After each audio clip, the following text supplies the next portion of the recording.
creepy swamps deep in the heart of Cajun country, I welcome you to Fave Five From Fans, the podcast where I, Jamie Ray, your humble host, invite a friend of mine, and he brings a friend, to create a list of 5 of their favorite things that we have a shared interest in, be it movies, books, TVs, toys, or really whatever. Our own unique Venn diagram of topics near and dear to our hearts.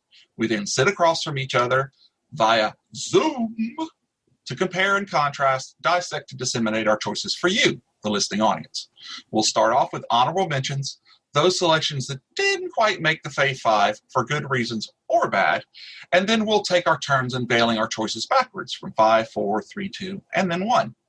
You'll hear us discussing everything from alien invasions to zombie attacks, Rom the Space Knight to favorite cartoons, Edgar Allan Poe to Stephen King, both literature and film adaptations.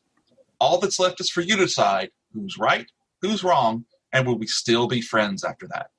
I can't wait to get started, so please sit back, strap in, and get ready for this episode of Fave Five From Fans. Greetings and felicitations, podcast universe. I am so joyful today to bring you this very special crossover episode of Fave Five From Fans.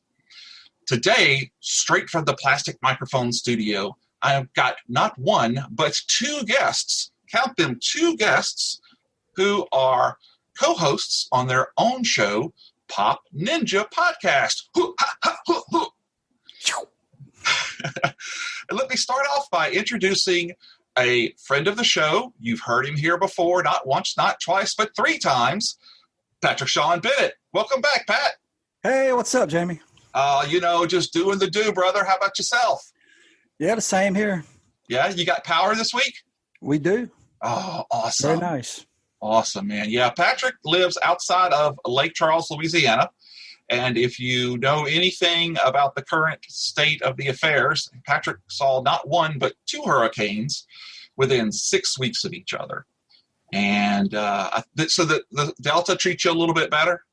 Yeah, it wasn't as much wind damage. It was more water damage. A lot more flooding here. Yeah. It ripped the roof off of my porch. And so that's almost a total loss. But everybody's happy and healthy. We only lost power for about 20 hours. So there's no complaints from our side. Good. Yeah. So, Patrick, you brought somebody with you. You want to introduce her for me? I did. She's right here in my pocket. Wait, let me find her. No. This is Miss Lisa Everett. She's my co-host on the Pop Ninja Podcast, and she's from Pennsylvania. Welcome Lisa? to the Fave Five, Lisa. Say hi, Lisa. Hi, Lisa. No.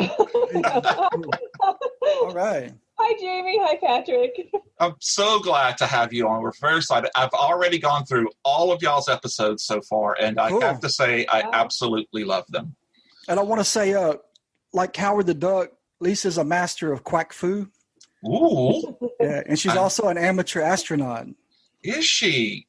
Wow. I am super impressed, Lisa. Tell us a little bit about yourself. I think he said things I never knew. I don't know what that was, a quack pot maybe, or what was the first thing? But I own a bed and breakfast in central Pennsylvania, near State College, Pennsylvania, where Penn State is.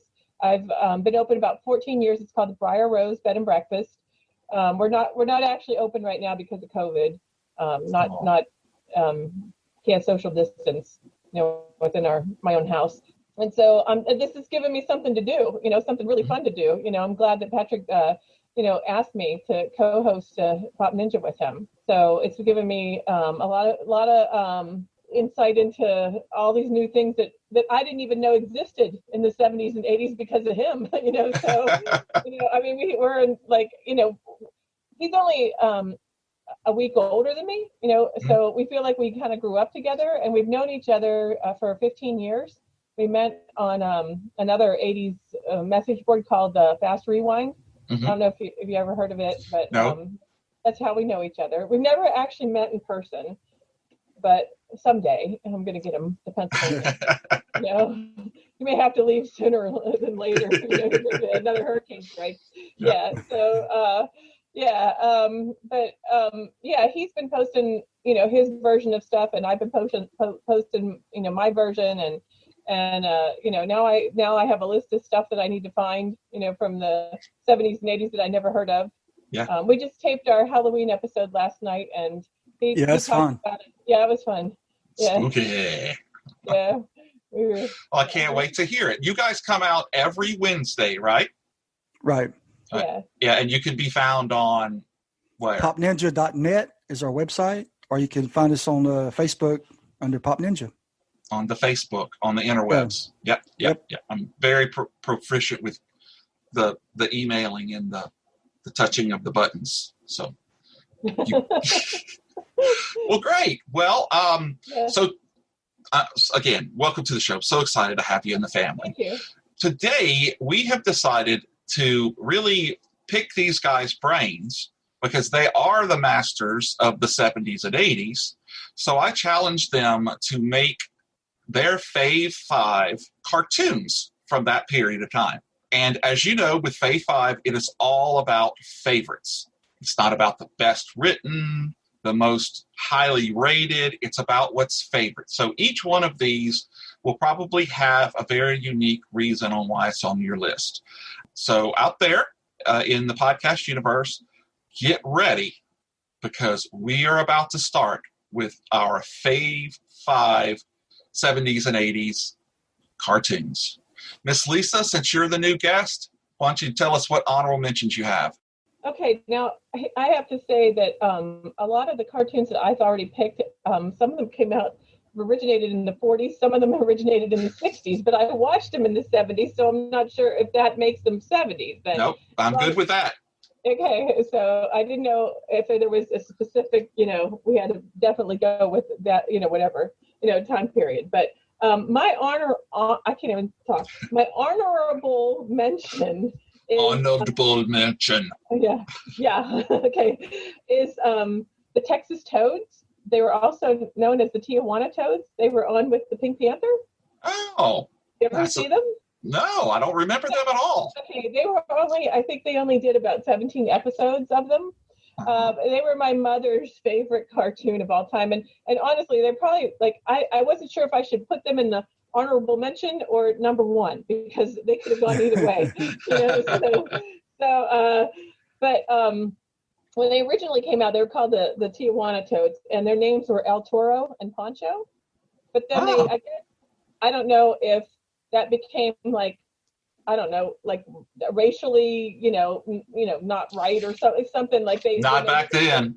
Yeah, no, but they changed. Well, they did. They changed them to the Texas Toads, and then they changed their names to Fatso and Poncho.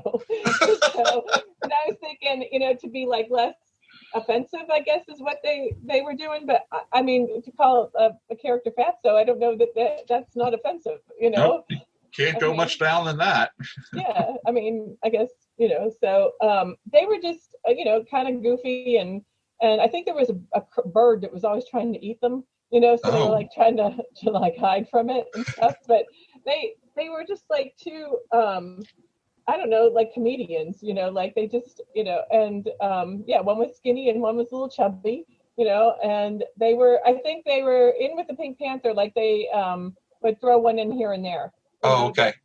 So they were like a special, Oh, well, that's great. I've never heard of them, so I'll have to look them up. Yeah, Patrick didn't either. Tijuana Toads. Yeah, look now we know that Patrick likes the Pink Panther, but he likes the live action. Yeah. Right? Yeah. I used to watch the cartoon. Yeah. Dun-dun. I just don't remember the Toads. Yeah. Well, do you have another honorable mention? An honorable mention. Me? Yes. Another? I'll be back. That's the only one I come up with. I'm sure I could think of other ones, but that was the one. That's good. Okay. Patrick, what you got for us, sir? Well, before I start, I want to make a prediction here. Okay. Jamie, I think that you and I will have at least 3 crossovers in our list. Mm. And I want to say that I think that Lisa and I will have 0 crossovers. And she's off to a good start because I've never heard of that one. Now, if you would ask me what my top 10 were, I bet I would have some crossovers with Lisa. But I'm more of the action adventure type. I watched a lot of the comedy cartoons and stuff, but they wouldn't be. you'll see what I'm talking about when I get to my top 5. I'm all about the action adventure heroes and stuff. I'm gonna say we'll probably have 2. Okay. But I don't know about 3 because I based mine on the cartoons that I liked as a kid. Yeah, me too. Okay, not the cartoons that I like now from that period. I based mine on what I was watching. Okay, well, good. Well, let's see what happens. What about you too? All right. All right. My first honorable mention. I have 2 honorable mentions. Okay. The first one was called the Tarzan Lone Ranger Zorro Adventure Hour. Uh-huh. Are you familiar with that, Lisa? I am. I used to love that one. Lisa, you watch it ever? I don't remember. Okay. I can't remember. And this came out. I like Tarzan. Yeah. This came out in the I think in '80, and it was a trio of adventure hero shows, and they were packaged under that one umbrella title. And of course, it was made by Filmation, that's my favorite cartoon. Oh yeah, they're wonderful production company and live action production company back then. But anyway, the Tarzan series was really cool. I love Tarzan, and in fact, we're going to talk about him later. Hint, hint. Ooh. But William Conrad, do y'all remember him? Mm-hmm. He played Cannon and on Jake and the Fat Man. He did the voice on Tarzan. That was kind of crazy. No. I'm sorry, Lone Ranger. Get it together, Pat. Yeah, I know. This is a professional show. I just woke up, man. But yeah, he did the voice of the Lone Ranger, and then on Zorro, it was the guy who played Zorro's dad in the '50s series with Guy Williams, Henry Darrow, and he did the voice of Zorro in the cartoon. Oh, that's cool. And Tarzan had already been out as a standalone series, but then when they expanded it into this hour show, they did repeats of Tarzan, and they added the new shows of Lone Ranger and Zorro. So I always thought it started out Tarzan. Yeah, and then became Tarzan and Lone Ranger. Well, yeah, and then it became Tarzan, Lone Ranger, and Zorro. Right, but I want to stick them all 3 in here since I get an honorable mention. Yeah, you can. That's fine. I just wanted to make sure I remembered that correctly. Oh, yeah, man. But see, I was all about the Lone Ranger. Lone Ranger, Tonto, Silver. For Tonto. Oh, okay. Oh, yeah. Oh, no. Tonto and Scout were my man, you know? Yeah. But no, I'm with you. That's a great pull, man. Okay, I want to mention a name here, a voice actor named Robert Ridgely, and you're going to hear me say his name several times coming up here. Okay. But he did the voice of Tarzan, and this guy I'll talk about later. But he's been in so many cartoons and even live action like TV series and movies. You've probably seen him, you just didn't know who he was. Yeah, but I noticed a lot of that when I was making my list of how many people played all the different voices on all the shows. It was amazing, the crossover. Okay, I have one more honorable mention. Give it to us. Dungeons and Dragons, man. That just got knocked off my list. Yeah, I mean, I played D&D all through the 80s, and I love that game. So naturally, when the cartoon came out, I was all over that. Yeah. And it was produced by Marvel and TSR, and it ran for 3 seasons on CBS. And I think it started at 1983. I think that was what I read. 1983, yeah. And there are a few well-known voice actors in that cartoon. You had Willie Ames. Remember Willie Ames from Charles in Charge? Yeah. And he played the little guy who was he was the Ranger. Blonde. Yeah. And then Donnie Most from Happy Days. Yeah, he was Donnie Most was the Cavalier. Eric was okay. Yeah. And then Adam Rich. I remember Adam Rich. No. You remember Adam Rich, the child actor? Yeah, Adam Rich. Yeah, Adam Rich. Enough. Yeah, okay. Yeah, he played Presto the Magician. So you had some well-known glasses. Yeah, you had well-known voice actors in that show. Yeah. And I want to tell you, it got canceled while season 3 was on. And I read that the producers they actually had a ending script. If they would have done a 4th season, they were going to end it there. And they had a script written that kind of wrapped up the whole series and everything. And of course they canceled it season 3, so nobody got that closure. But the script, some fans did do an audio reading of it. Oh, those are cool. And if you buy the DVD box set, that audio recording is on there, so you can kind of get closure to the series and see what happens. Yeah, it sucks that they made that movie with Tom Hanks instead to end it. Yeah. Did you ever see that Mazes and Monsters with Tom Hanks? That's cool. Lisa, you see that? It wasn't an after school, but it was. You mean the movie with Tom Hanks? Yeah. No, I haven't seen any of those, but I know what you're talking about. Yeah, that's an old one. That's good. I'm telling you, had I had an honorable mention 3, that probably would have been on it. But that's a good one. Well, so for my honorable mention, I have a little bit of a cheat, but not really. Okay? So for my second honorable mention, my honorable mention number 2, I have chosen Schoolhouse Rock and Time for Timer. So Schoolhouse Rock, of course, was created by David McCall, who was like an ad exec at an ad agency, who noticed his son couldn't remember his multiplication tables, yet he could pretty much sing every Rolling Stones song. So he reached out to a musician named Bob Dowry to write the song, which became 3 is a Magic Number. And they were banding that song around in the office, and one of the illustrators, a guy named Tom Yo, heard it, and he created visuals. And somehow it got around to ABC and a young Michael Eisner, who was then vice president of ABC. And Chuck Jones saw and heard about it, and they made it into a show. And, of course, it debuted on the first episode of a show called Curiosity Shop, which I had to then go and look up because it only lasted 17 episodes. And all of the episodes are presumed lost. So there's no copies of them that they can find anywhere. But I can just remember when we were doing different things in class and kind of looking around, and you could see the people with their lips moving, junction, what's your function? Yeah. Look at it. Oh, yeah, and then writing the answer down.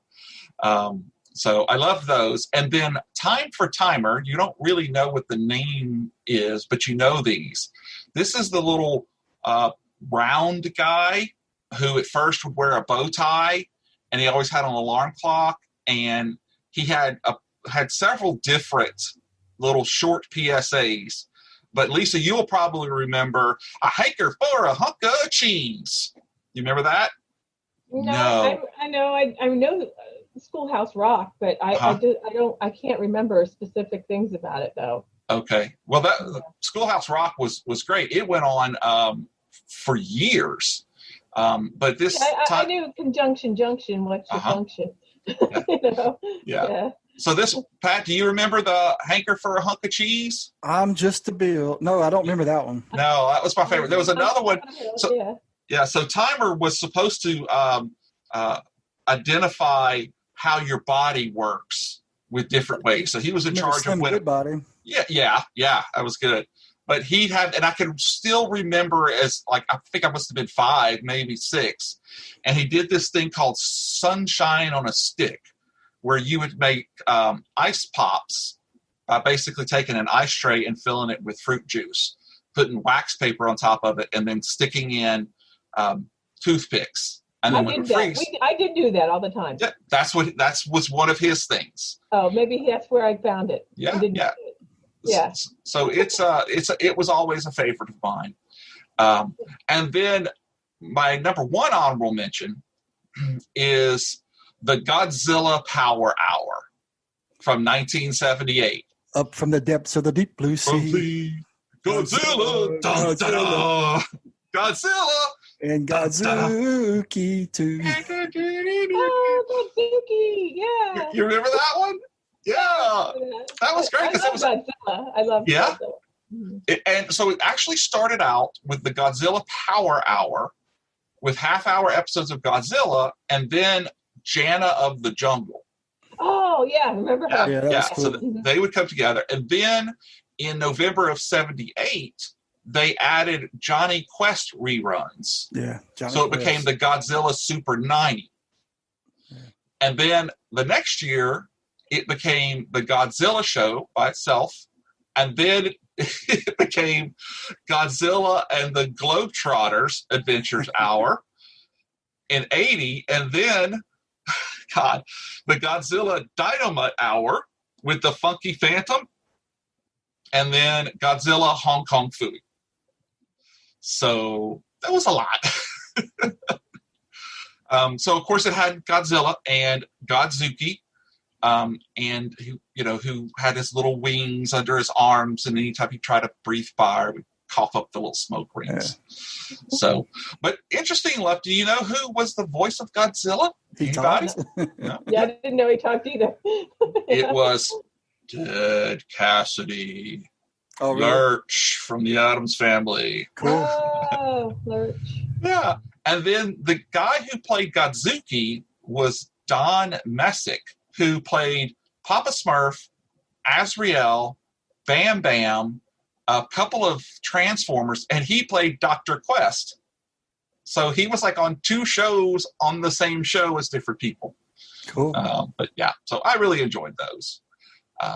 But now that we've gotten those out of the way, now Miss Lisa has her true number 5 to lay on us. Number 5. Okay, number 5 is Tom and Jerry. Oh, okay. So that was the cartoon I remember watching like the most when I was a kid. And it was because it wasn't on. I don't think just on Saturday mornings. It was on all different times. I don't remember. Yeah. Yeah, I mean, but it started in the 40s, I guess, and then in the 60s was the time period when you had mentioned Chuck Jones before, but Chuck Jones, was the, I guess, cartoonist that did Tom and Jerry. Mm-hmm. And I didn't really care for his episodes of Tom and Jerry. There was another cartoonist named Fred Quimby that did some. Okay, and I liked I liked the look of the cartoon itself better. I just remember watching the beginning of Tom and Jerry to see whose episode it was gonna be. Oh. And but the Chuck Jones time period for that, I remember also Chuck Jones doing Ricky Tikki Tavi and the Cricket in Times Square. And didn't he do the Grinch, This Stole Christmas? Wasn't that Chuck Jones? I don't remember. I don't know. You put me on the spot. I don't remember. But I loved Ricky Tikki Tavi. I've still got the VHS of it.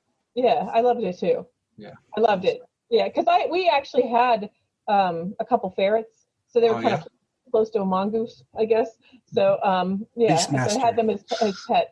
Yeah, the ferret and the Beastmaster. Nita loves her some Beastmaster. What were their names? Was it Pogo and what was the other one name?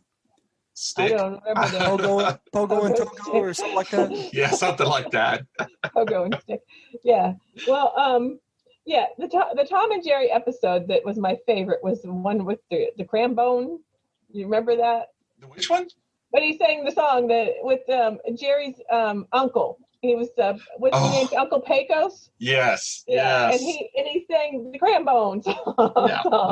Yeah. And he had a little guitar and he had little cowboy boots on. Boom, he hit him on the head with it at some point. I think he hit Tom on the head. Hit Tom on the head, yeah. Pull out Jerry's. He would bust a guitar string, and then he'd go grab a whisker off of Jerry. Yes. And he'd say, "I need another guitar string there, no, nephew." And then he was singing, way down yonder in the hickory eucalyptus tree. I mean, I don't know if you remember it, but no, I remember that one. That's a great one. Yeah, that was my favorite episode of Tom and Jerry. But I think there was a lot of Droopy was on with Tom and Jerry, and they used to have other little episodes. And I know one had an airplane in it, and and they had a little baby airplane. And I mean, I don't know if you guys remember those episodes. There was episodes that didn't have Tom and Jerry in it. There was there was a whole other cartoon, but they weren't a specific like Droopy. It was there was just these special episodes in there, but. Tom and Jerry was my favorite thing, and they never spoke. They didn't have voices, right? So it was just, there was really no dialogue, in Tom and Jerry, except when they sang the cram-bone song. So yeah, that's a good one though. I guess because nobody spoke, So I mean, yeah. So that did nobody else pick Tom and Jerry because I think they were popular. Nope. I did like to watch them, but they weren't a favorite. Loved them, but they weren't my top five. Well, they just made it in, for me, and on five. All right. Okay. How about you, Patrick? What's your number 5? Number 5. Well, this is another one of those umbrellas that has several shows under it, and it was called Tarzan and the Super 7. Oh, did you ever watch that? I did. Okay, go ahead. Batman had a Super 7 show too. Was it the same 7? It's the same show that they kept, kind of like we were talking about earlier with Godzilla. They kept repackaging it. But when it was called Tarzan and the Super 7, that was my favorite time period. This was on CBS in 1978, and it was a set of 7 cartoons, and some of them were like 12 minutes long. That some of the episodes were 12 minutes long. Some of them were like Tarzan was like 30 with commercials, But anyway, you had 7 different shows you would watch, and they would. Well, let me just tell you what the 7 were. Okay, and the 7 shows that were on this cartoon was Tarzan, Lord of the Jungle, which I already talked about, and The New Adventures of Batman. And this was very cool because they had Adam West and Burt Ward voicing the characters of Batman and Robin. Yeah. So, and then the 3rd segment was the Freedom Force. And Lisa, you'll like this one because it had ISIS in it. Yeah. Freedom Force. It had ISIS, a whole team of heroes, and ISIS, Super Samurai, Sinbad, Merlin, Hercules. And then the next segment was actually a live action. And Jamie, you know how much I like this one. This is Jason and Star Command. Oh, yeah. It was the only live action segment in this cartoon show. And let me interrupt you for just a minute. No, sir. Those 2 shows that you that you just mentioned, if you stop and think about the diversity that were in those shows, it blows my mind. I mean, a lot of cartoons altogether, you saw a lot more diversity on Saturday morning than you did any time else during the week. Sure. And I know that and I'm not to get off on a tangent, but I know the country's, hurting right now and there's a lot of things going on, but I think that was a very formative time for us. And I remember I didn't care if Black Vulcan or Samurai or all those different, it was action. It was just what you saw, Yeah. I wish we could remember more of that. But anyway, I'm sorry. Go ahead. All right. Just don't let it happen again.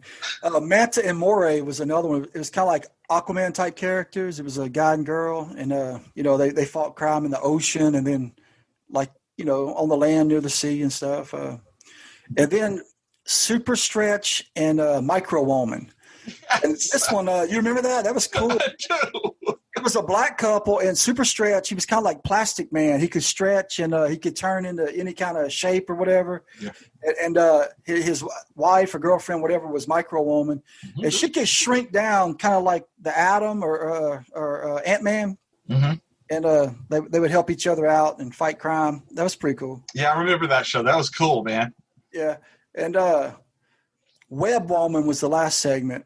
And Web Woman, she had the powers of all insects. And yes, she rescued this alien from drowning, and the alien looked kind of like a big praying mantis or something. But I remember the alien gave her a ring, and Lisa, this is kind of like ISIS with that amulet. Web Woman, she had a ring, and she would say some stuff like ISIS would say to get her powers. And but she could control insects and stuff. But that was the 7. And my favorite installments of the Super 7, besides Jason Star Command, were Tarzan and the Freedom Force, and Batman. I mean, Batman was cool, mainly because it was Adam West doing the voice, But, and it was also Burt Ward. Yeah, Burt Ward doing Robin, right? That was actually on my short list that didn't quite make it because I loved that series, The New Adventures of Batman. Yeah, just really cool. We were watching the TV series in syndication, and then now here's a commercial. I think I was like 7, and now I can see new adventures of the same voices in my head, Yeah, it was well done. Yeah, great pull, man. Great pull. So I think you will like my number 5. I have chosen the Scooby-Doo Dynamite Hour from 1976. I'm sorry.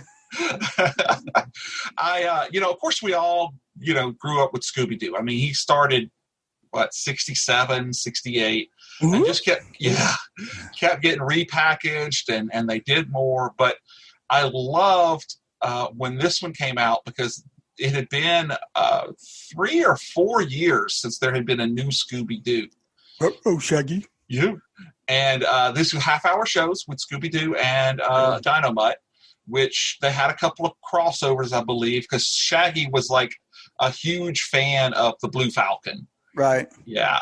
And I love the fact that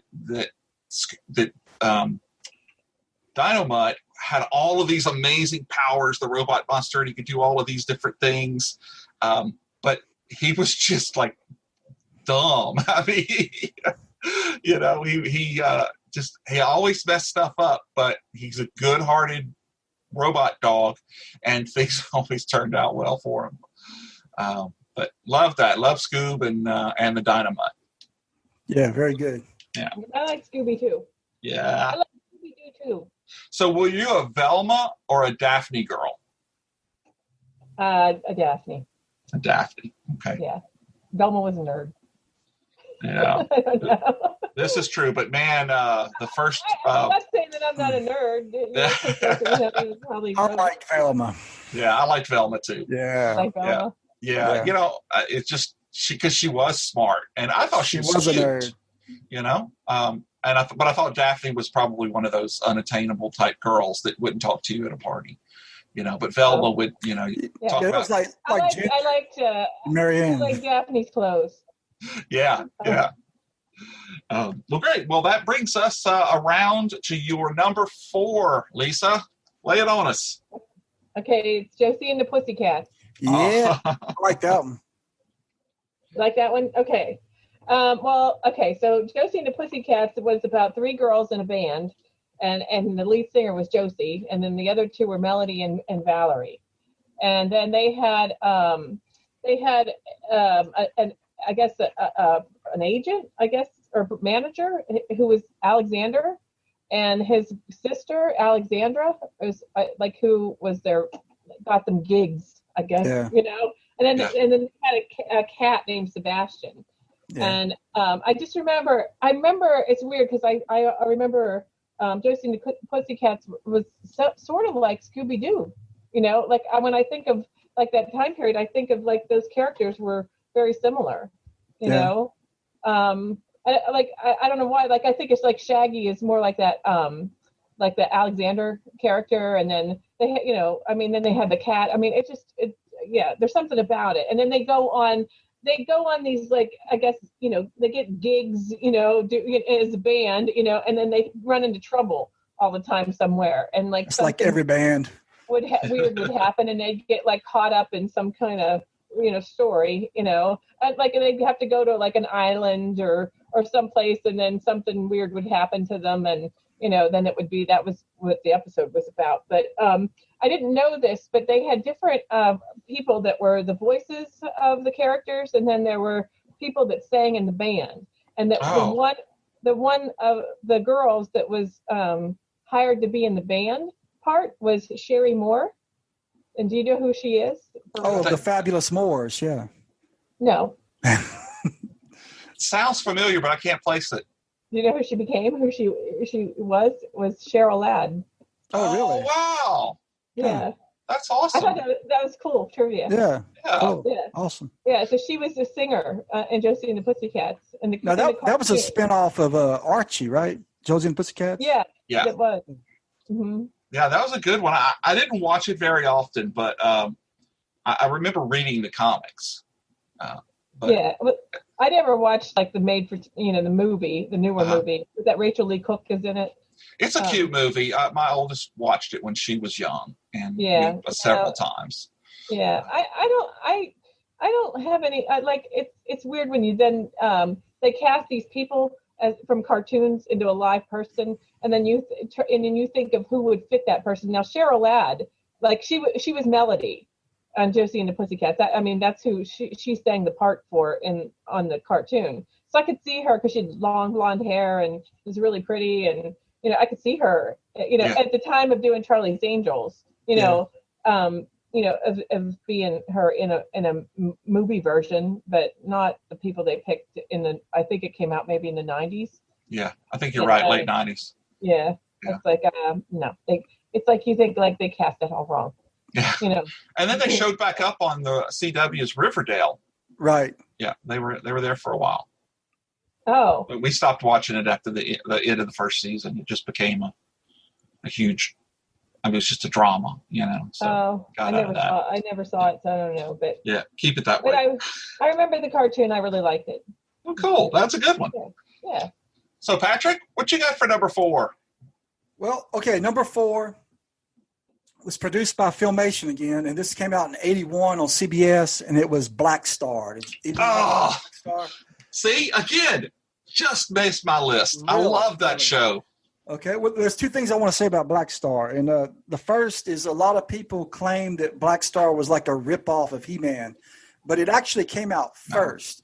Yeah. And people say they ripped it off because like He-Man and Skeletor, Black Star and his villain called Overlord, they each had a half of this one sword. It was called the Star Sword or something, but Black Star had one half and Overlord had one half.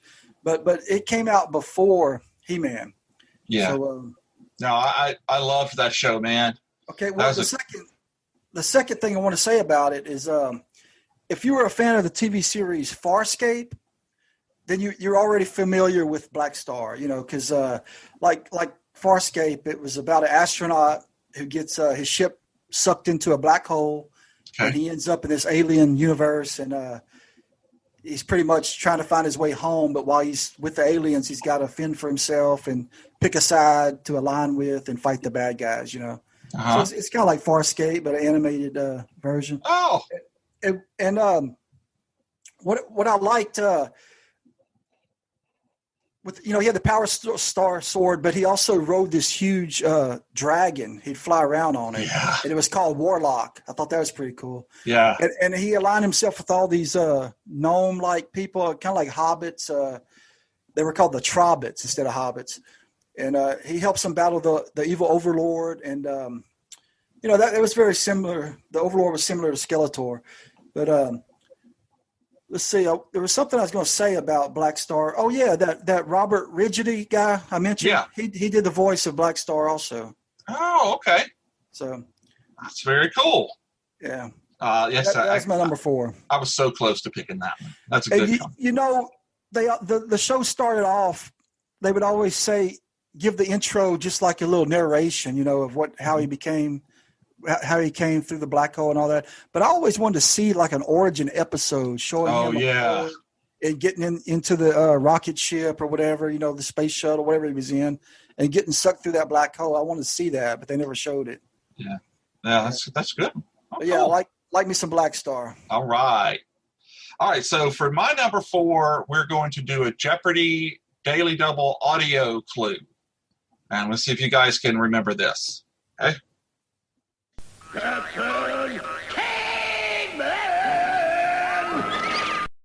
Captain Caveman? Captain Caveman and the Teen Angels. Yes, I just saw them earlier when I was looking up Josie to put Walmart. Oh, yeah, I saw them. They were here at my house for breakfast. Yeah. I loved that show. I mean, it was that was really cool. So you got Brenda, Dee Dee, and Taffy, who discovered a prehistoric caveman with superpowers and a pretty much endless array of useful objects hidden in his hair, and a club that allows him to fly. I mean, come on, what's there not to like? And so, pop quiz: who did the voice of Captain Caveman? Oh, I just saw it. I don't remember.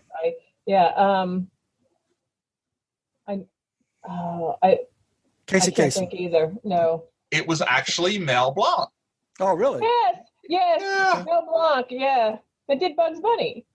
Exactly. Yeah. Mm-hmm. Yeah.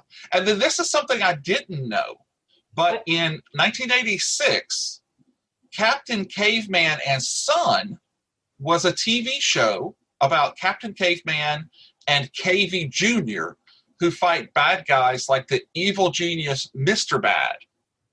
But if you don't remember seeing that show, that's actually because it was a TV show within a TV show of the Flintstone kids. And so they would watch it on TV in the show. And I was kind of like the Brown Hornet. Yeah, and then they would break the fourth wall a lot in that show. Cool. And so I was like, man, I'll have to go look that up. Yeah. But Captain Caveman also makes my number 4 because one of my very first websites that I had at cargobay13.com, when you land on the homepage, it would do the Captain Caveman yell. Cool. And I thought I was so cool for having done that, you know. But anyway, okay, well, that's my number 4. Lisa, if you're ready, let's hear your number 3. Okay, my number 3 is Top Cat. Top Cat. Yeah, Top Cat. Oh, yeah. He was fancy with, yeah. He was like the head of the group of the Alley Cats. Yes, I remember. I haven't thought of that show. Did he have a top hat and a monocle or something? Yeah. Yeah. Well, he was. I don't know about the monocle. He had little gadgets. You know what he reminded me of was like, this is what I was like kind of reading about Top Cat that kind of made me think of like some of the things that aren't so great about cartoons now. Is that he was like a con artist. He was always like when you see the opening of the cartoon, he's got maybe like a coin of some sort tied to a string, and like he'd go to like give it as a tip to somebody, and then he'd pull it back and put it in his pocket. That's what Jamie used to do in restaurants. I was gonna say I still do that. What's the problem with that? Yeah, and it's like he'd go to like a fancy restaurant, and then he'd be like next to a manhole, and then he'd reach down with his cane and get the guy's lunch box out of the worker in the manhole, and then sit there at the table and eat that guy's lunch. Did he have like an outrageous accent or something? Is that I don't remember what his no, I don't remember his voice being anything unusual, but yeah, I remember like he lived in the garbage can, and like he had like a telephone, on the and it was like everything was made out of garbage, so he was rooming with Oscar. He was a homeless person. And Cookie Monster. Yeah, Oscar was his roommate. Yeah. And Popeye.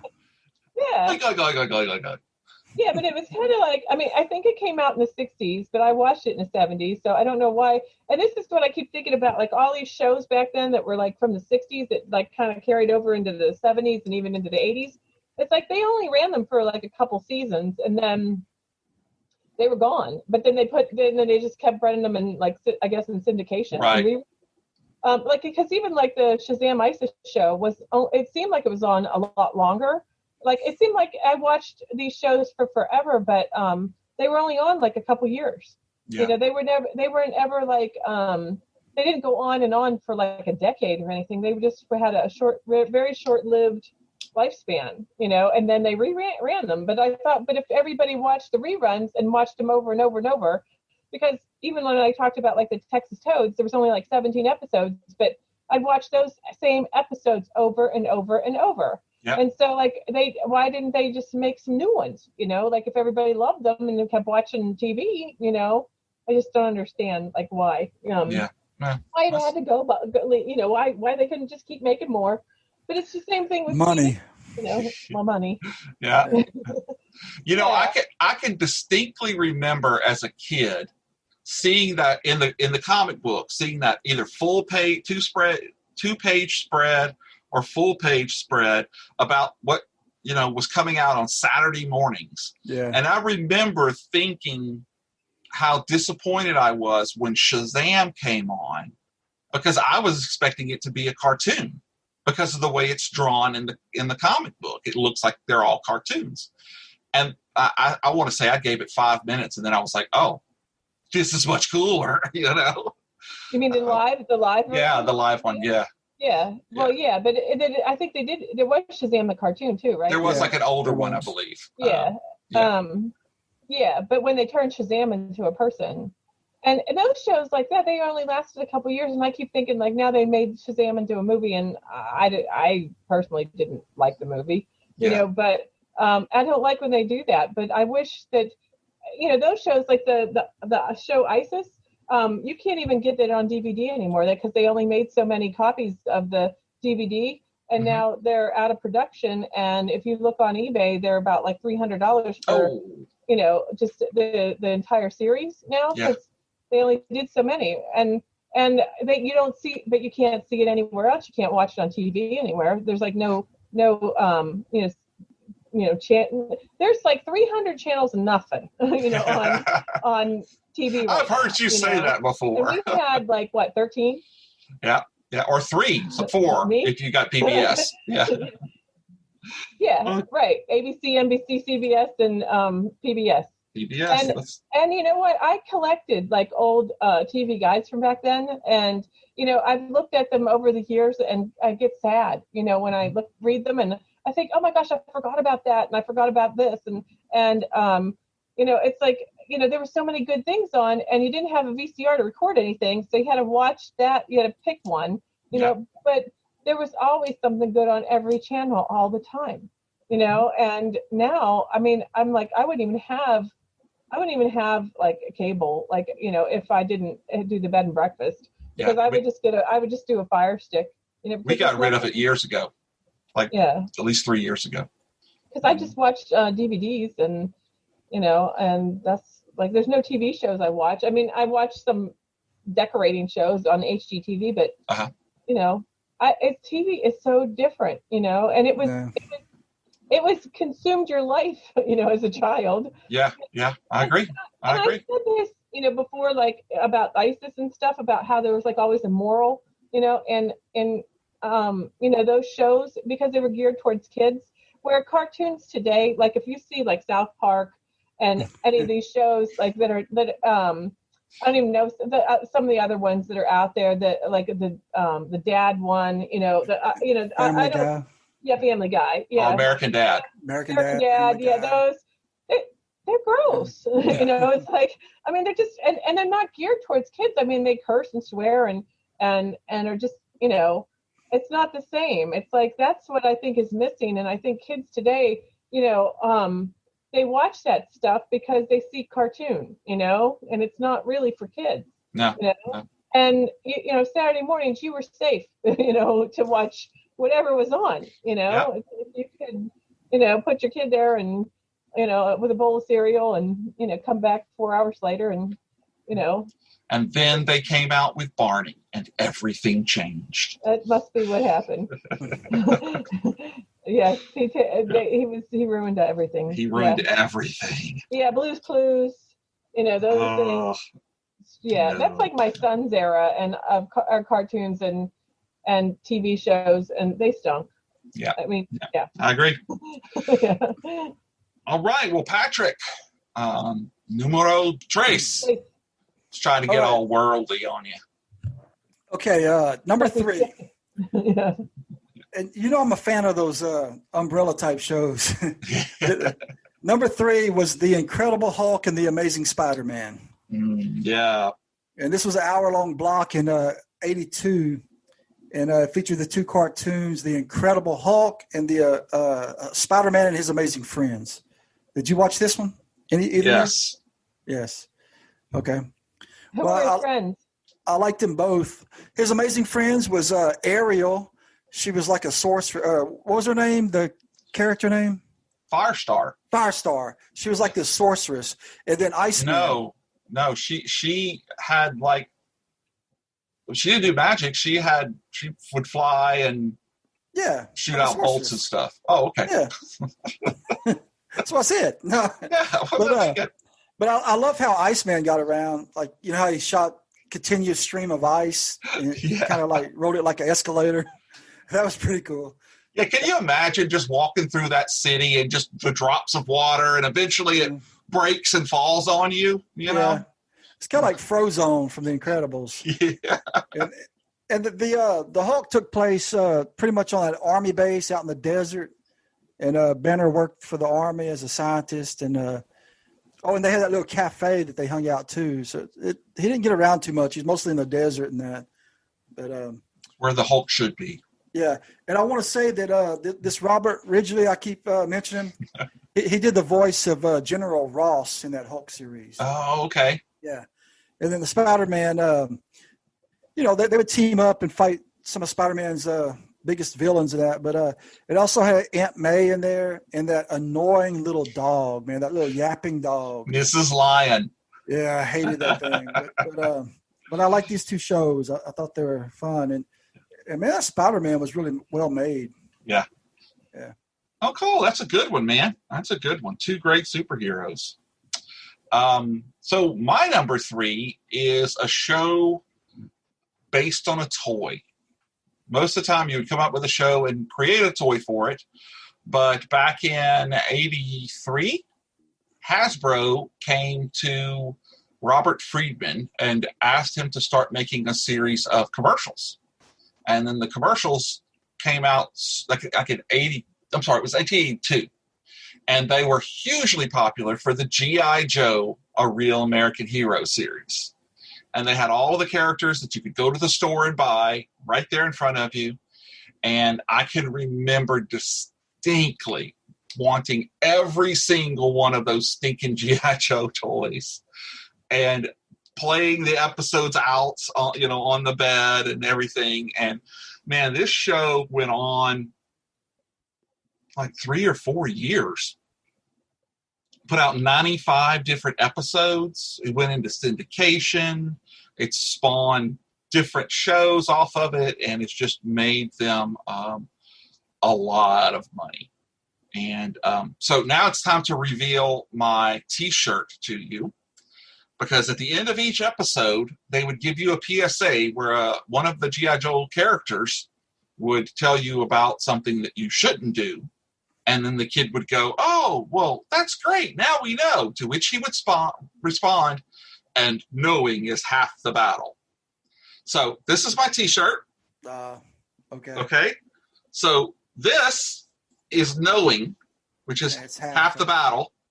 The other half of the battle is superior firepower.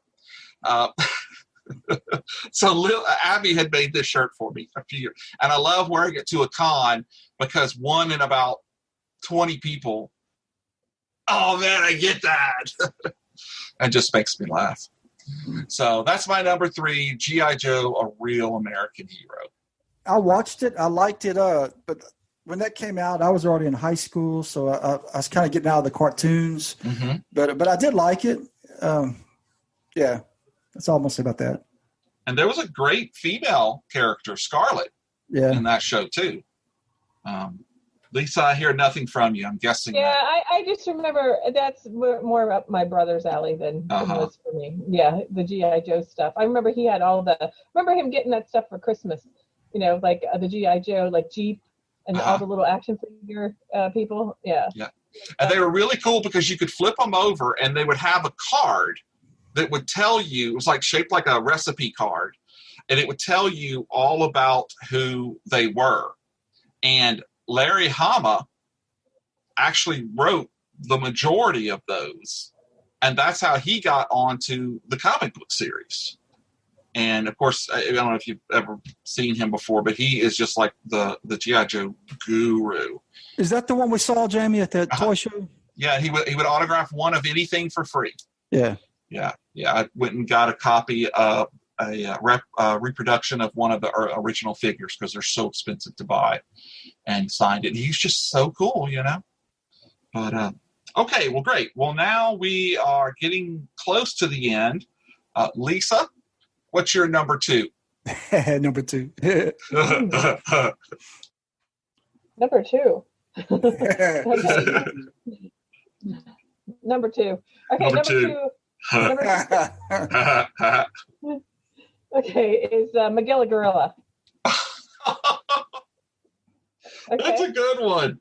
Do you guys have Magilla Gorilla too? No, I don't have it, but that's a good one. I remember it, yeah. Okay. Wait a minute. And the Grape Ape. Two great gorilla shows. Grape Ape. Yeah, the Grape Ape was it was on another show. What was it? It was a different show. But I thought it weird. I love Grape Ape. I was a huge fan of Grape Ape, but wasn't he in with Tom and Jerry? I don't remember. I just remember it being strange there were 2 gorilla themed shows at the same time. Yeah, I liked them both. I don't know why. And because I guess I also was a fan of King Kong too. So I have a thing for monkeys. I don't know. I don't know. Okay, but Jabberwock, Jabberjaw, the anthropomorphized jaws. Yeah. But I like Jabberjaw. But there's. Okay, where was I? No, so remind us who Magilla Gorilla was. Who he was? Okay. Well, he was for sale. He was pet in a pet store, which I don't know anybody back then who had a pet gorilla, but I guess the owner of the pet store could never get rid of him. He was a financial strain on the pet store owner, so he was always reducing the price on Magilla so that somebody would come along and buy him. But only people that bought him were like people wanted to do bad things with them, like they were like robbers that wanted to use them to like steal something, and it was like somebody that wanted to use them as a mascot, for their commercials, and then they always brought him back at the end of the show and stuck him back in the window for sale. And they would say like they'd have to try again. The store owner never got rid of him, So, but there was always this little redheaded girl, and I think her name was OG.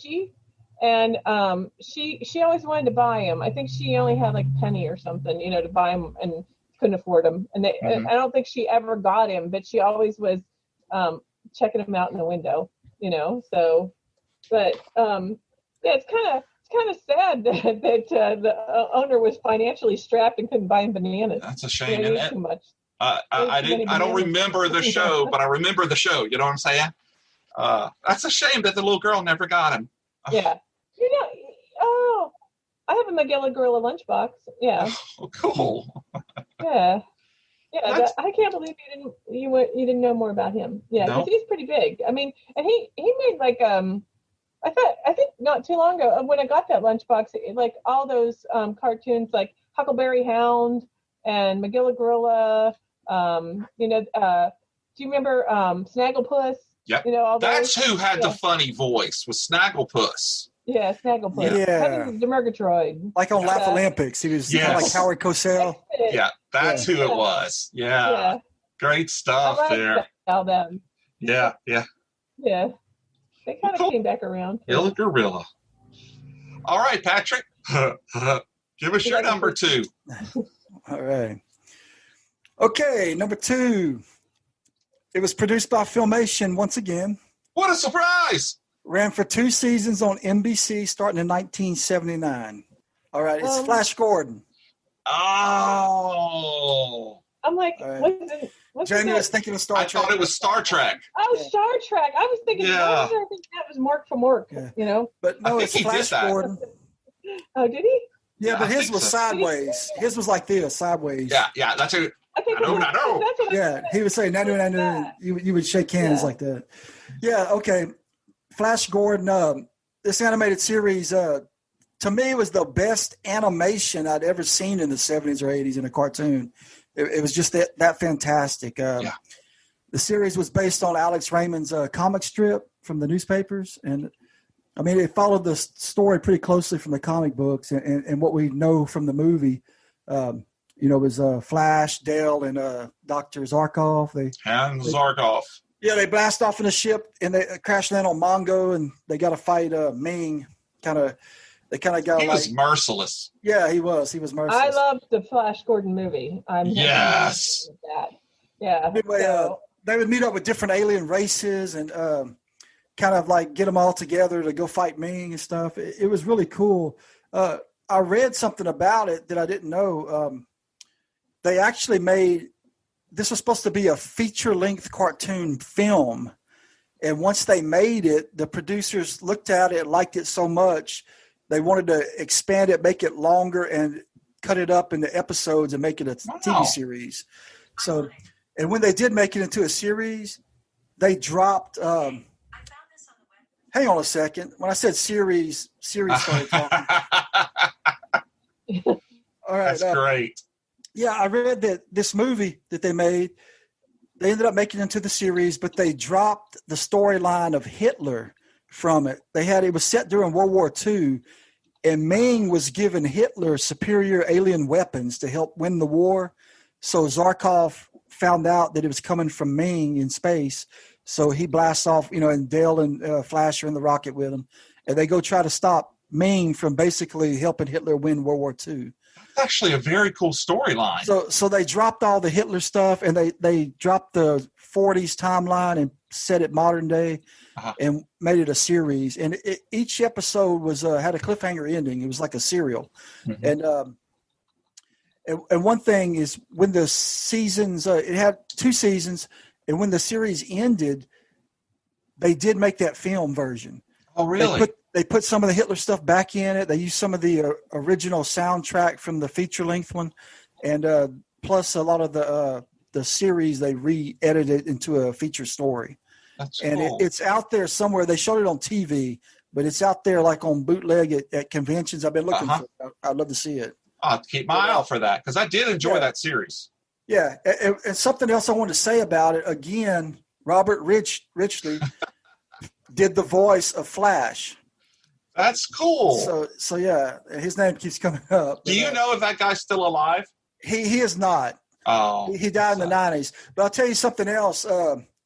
Alan Oppenheimer, who y'all should both know, who played Rudy on the $6 Million Man, one of the Rudies, he did the voice of Ming. Oh, okay, cool. And also he did the voice of Skeletor and Man of Arms on He-Man. And then Alan Melvin, who is Sam the Butcher on Brady Bunch. Yeah, he did like Voltar and some of the other aliens on the Flash Gordon series. That is cool. I love the alien races and the creatures of Mongo. They're all just pretty awesome. And but I remember this show came on later in the day. This is probably like afternoon or something. It was kind of a late show. And I can remember I loved it so much that I'd be out play with my friends, baseball or whatever, and I had my alarm set on my watch. And when that alarm went off, I don't care what I was doing. We could be jumping ditches like Evel Knievel on our bikes or playing softball or whatever, but I was going to do a mic drop and I was going to go watch Flash Gordon. Never missed it. It was great. That's awesome, man. That's a great one. Well, cool. Well, my number 2 is one that we can all relate to, and I'm sure we all watched it. If you were a kid from the 70s or the 80s, you watched the Super Friends. Yes. So it was either the 73-74 series, which had Superman, Batman, Robin, Wonder Woman, and Aquaman, plus Wendy, Marvin, and Wonder Dog, or my favorite, which was the all-new Super Friends Hour that had Superman, the Wonder Twins, and Gleek. Yeah. They were by far my favorites. And I talked to Tina when I was making this list. Tina actually said that her favorite was the Challenge of the Super Friends. They came out in 78 and 79. And because Tina's half Japanese, and she distinctly remembers watching for the samurai. Because he was a cool character, and he would grow big, and he had... and Tina's mom had some dolls from Japan, and one of them was a samurai, I think that's right, with armor and stuff. So she could really relate to that show. And I just thought that was cool. And then it went on to World's Greatest Super Friends, then Super Friends, Best of the Super Friends, Legendary Superpowers, and then at the end of 85, 86, it was the Galactic Guardians. But lots of DC heroes in those shows, and villains. That was very cool. You have to see a bunch of different things. So you watched it, I'm sure, huh, Patrick? Oh, yeah, all the time. Yeah. And Lisa, you did? Who did you mostly associate with? The twins, the Wonder Twins. Oh, okay. Right? They were part of that. Yeah. Yeah, that's who me and Patrick are. We're the Wonder Twins. Oh, okay. I should have known that. And what does that make me, Gleek? I mean, come on. Gleek? The space monkey. Yeah, Richard Dreyfuss, the space monkey. All right, well, we have made it all the way to number 1. Yay! So Lisa, lay it on us. What was your favorite cartoon of the 70s and 80s? Okay, this is what do you think it is, Patrick? Man, I don't know. No? I think it's Holly Hobby. No. Hong Kong Phooey. Hong Kong Phooey. #1 super guy. Yeah. I love Hong Kong Phooey. He is So, awesome. Yeah. Yeah. Nobody else picked him for number one? Oh, You Scatman guys didn't pick Crothers. him in anywhere. I did not. I actually had a huge moral dilemma. Nowhere to be found so far. Yeah, I had a huge dilemma about putting Hong Kong Phooey in. And it basically came down to I either wanted Captain Caveman or Hong Kong Phooey. You know, at the beginning, I said my shows were more the action adventure heroes. If you would have said, like, you know, your favorite comedy cartoons, he would have definitely been on my top. Oh, yeah. That was a great show. Oh. Yeah, he was a janitor, okay, at a police station. And I thought he got some kind of correspondence class or something on karate. And that's how he learned karate. Did you know that? Yeah. And so he was always like sweeping the floors or something. And the operator, whose name was Rosemary, would she would take in a call for the cops, and then Hong Kong Phooey would, you know, go he'd overhear the the call come in, and then he would jump into the bottom drawer of the filing cabinet. And he always got stuck. And then the cat named Spot would unstick him. Yeah. And get him out. I never look at a file cabinet without thinking that. Yeah. You know, that was so classic. It makes you wonder where people got their ideas for that stuff. Mm-hmm. What were they doing? I've got some really creative friends, some comic book writers and stuff, and I just can't. They come up with stuff, and I'm just like, wow.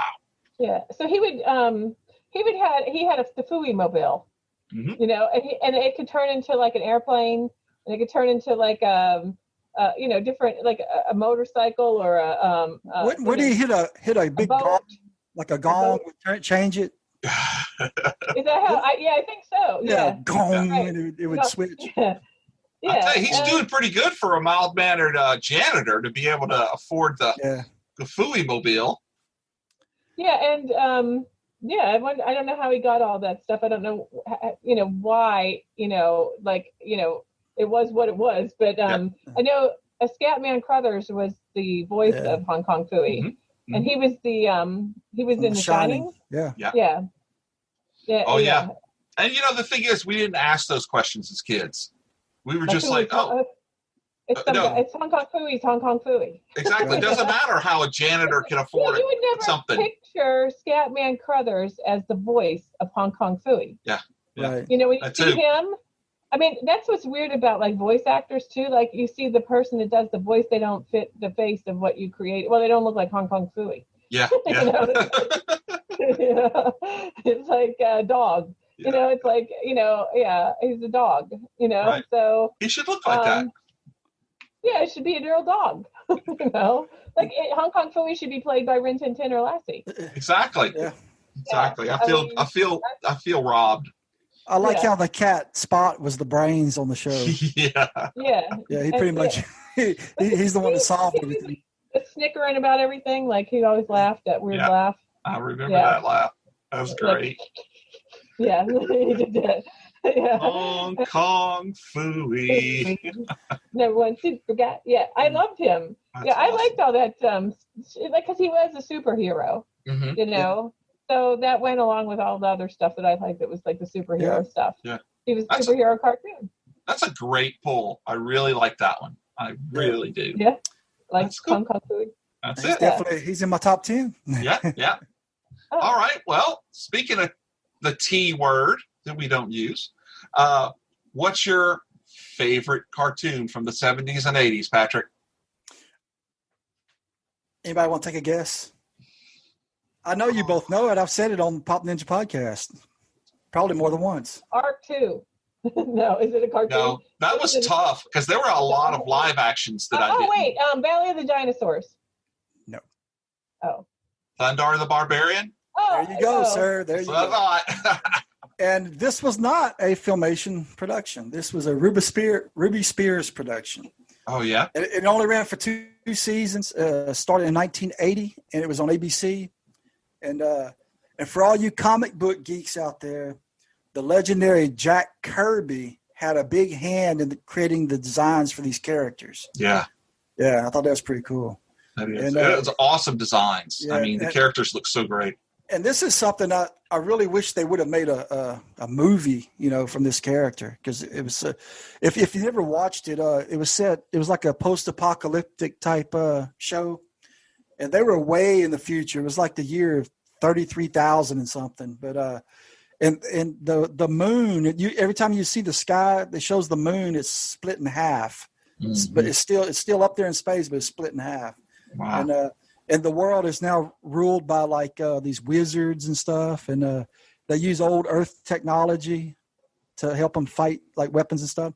And they use the wizards would use like all these mutant races that are now after nuclear war and that, like these giant toads that walk around and talk like humans. Were they Texas toads? They were. Oh, wow. And they also had like giant, like rats. They were like humanoids and just different things like that.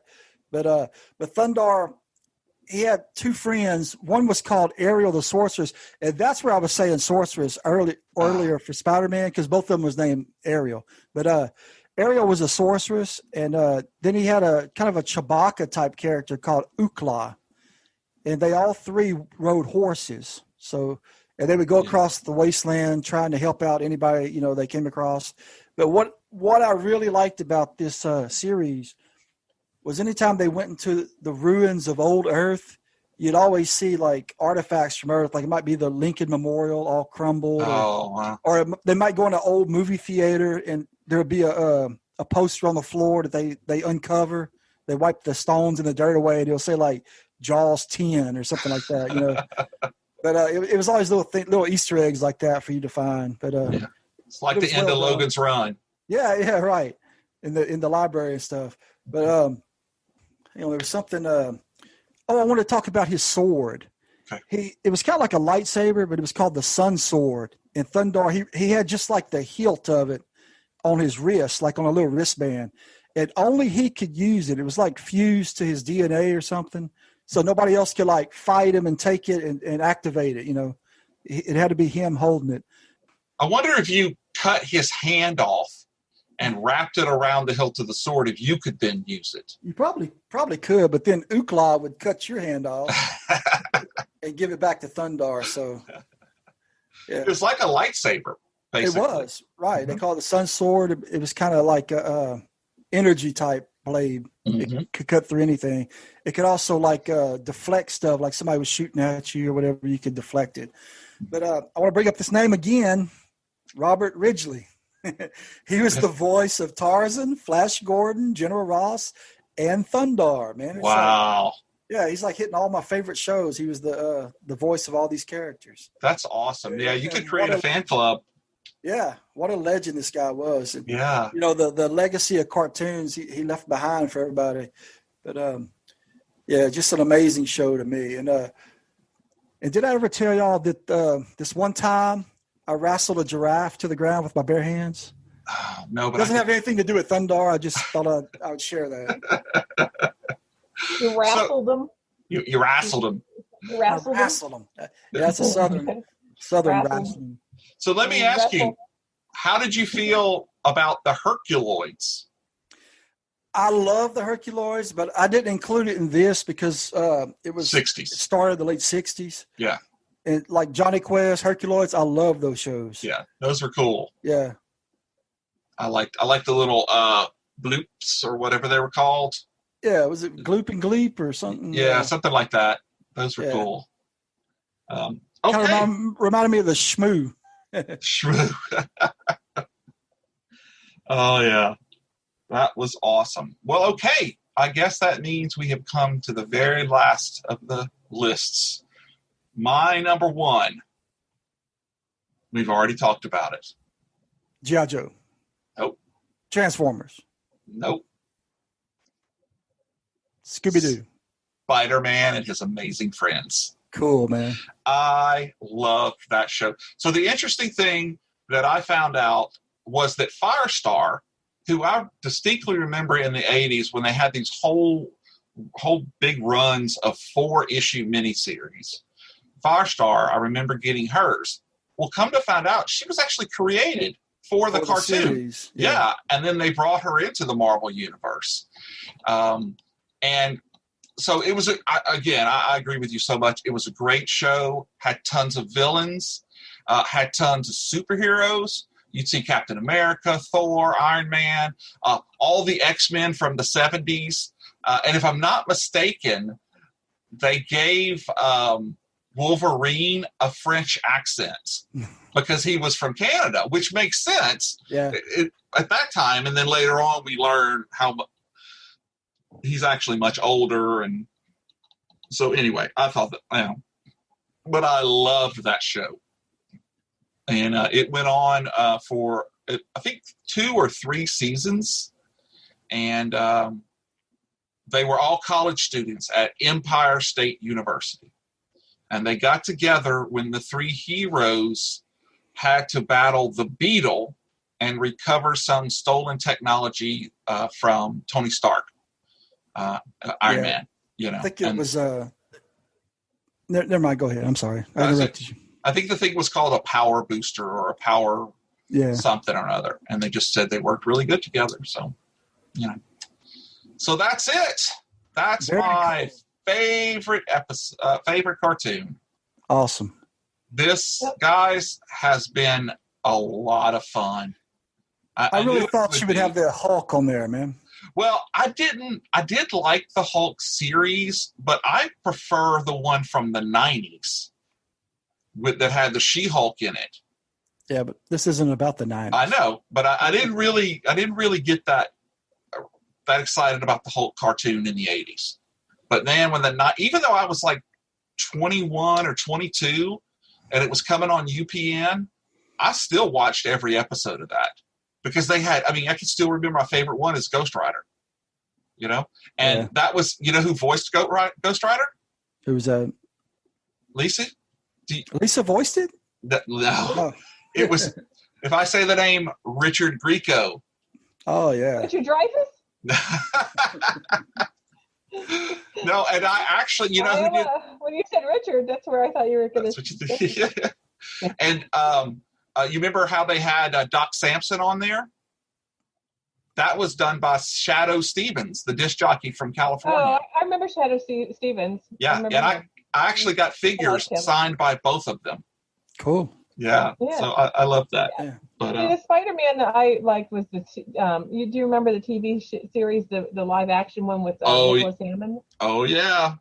See, Joanna Cameron was in that. She was in the pilot episode of the one that was called The Deadly Dust. Yes. Yeah. It was about cocaine, I think, right? No cocaine.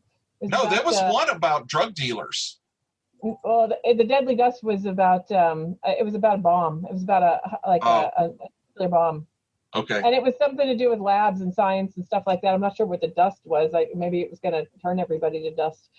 Yeah. I'm not sure. But yeah, she was a newspaper reporter. And it was like the 2-hour pilot episode that was, but then she didn't go on to be in the series. They cast somebody else. Yeah, but I have the movie. Spider-Man. She was raw. I actually have a lobby card from that first episode. I'm friends with her. I know. Oh yeah, I heard you talk about her before. Yeah, I'm in a book with her. The Billy Ray book that she wrote with Super Chicks. Oh, cool. I'm in the book with Joanna. Yeah. That's awesome. Yeah. Wow. So I like that superhero stuff. That's why Patrick and I. He's the one that met her before me, and he's the one. I think he went clear to Oklahoma to meet her. Yeah. And this is before I met her, and I met her when my son was 11 and he's 20. That was 16 years ago. Wow. We've known each other over that long. Time flies. So he told me, she was really nice. She didn't even have like a handler with her. She didn't know how much to charge for anything. Just go right up to her and talk to her. So that's how they used to be. That's cool because we used to go to Star Trek conventions. She never had done a Comic Con ever before. That was her first. I think the one that Patrick went to was her first one. Oh, really? She didn't do that many. Even after that, she might have done maybe 3 or 4 after that, and that was it. Wow, I can't wait for cons to come back. Oh man. Well, guys, I just want to say thank you so much for coming on to the show. This has just been such a thrill. Thanks for having us. I know, Jamie, thanks a lot. My first time. It's always fun to be on here with you. Well, thank you. And I'd also like to thank all of you out there in the podcast universe for joining us for this episode of Fave Five From Fans. We love putting on the show, and we'll continue to release episodes. Of course, that means barring another hurricane. Yeah. You can find us on our shiny new website, www.favefivefromfans, or you can find us on Facebook. You can find us on the gram, as the kids say. Yes, Lily, I know that you kids don't say that. You can also subscribe to us at Apple Podcasts, Spotify, Stitcher, TuneIn, Podbean, and now on iHeartRadio. We here at Fave Five From Fans are excited to be a part of the Slightly Irregular Podcast Network. You can find us at SIPNet on the Instagram. The SIPNet is a varied group of podcasters like The World of Horror, Terrible Terror Podcast, The Podcast from Another World, Dead Hand Radio, The Paranormal Activity Podcast, Angry Dead Podcast, Back in Time podcasts from the wastes, and us, Fave Five From Fans. And remember, folks, it may not be the best, it may not be the most popular, but if it's your favorite, then it's good enough for us. Lisa, say goodnight. Good night. Patrick, say goodnight. Good night. This is Hulk Boy from Hollywood signing off. Bang, bang, bang. Oh, howdy, partner. Time for timer. Do you ever get that hungry feeling after school? Boy, I do. I'm so hungry, I could eat a wagon wheel. When I'm slow on the draw and I need something to chaw, I hanker for a hunk of cheese. When my 10-gallon hat's a feeling 5 gallons flat, I got something planned, which is little cheese sandwiches. Come on! Here's a great little snack to tide you over till dinner. If you want something delicious and nutritious, cheese is a super snack. Look, a wagon wheel. When my get up and go has got up and went, I hanker for a hunk of cheese. When I'm dancing, I hold down and my boots kind of slow down, or anytime I'm weak in the knees.